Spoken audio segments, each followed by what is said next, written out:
First of all, I can't hear anything you're saying, okay? I don't think anybody can. And I just want to ask, do you feel proud of yourself for debating college kids who are unprepared to speak in front of an audience like yourself? Hold on. You're 30 years old. We can agree you're 30 years old, right? Do you think that's a little bit silly? Wait, hold on. How is it any different than a professor talking to you? Than a professor talking to you? Who are you?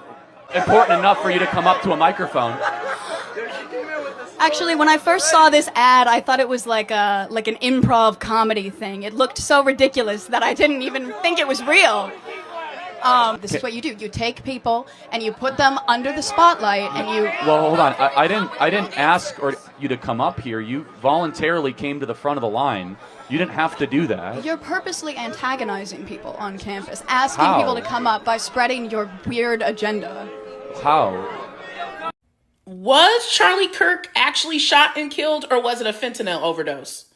Officer who murdered George Floyd pardon, and I just want to know what your reasoning was about that. Well, George Floyd didn't die because of the police officer. He died largely because of a drug overdose. But he had his knee on his neck. It was cool for Charlie Kirk to debate everybody else's death. It was cool for him to justify everyone else's death.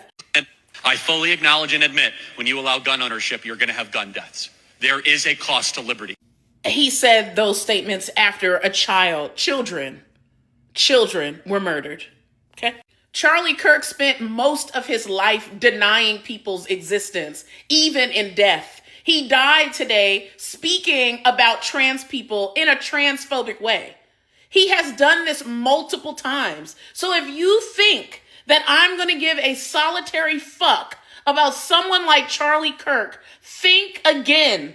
Y'all have sat on this motherfucking app and other apps literally denying the genocides that are happening across the globe. Literally at the hands of the U.S. government. Palestinians, the Sudanese, the Congolese have been screaming at the top of their lungs. And you think that I need to muster up an ounce of sympathy for Charlie Kirk? Think the fuck again. According to the Wall Street Journal, Kirk shooting suspect Tyler Robinson has in the past registered as a nonpartisan voter in Utah. Records show Tyler Robinson, 22, has two parents registered as Republicans.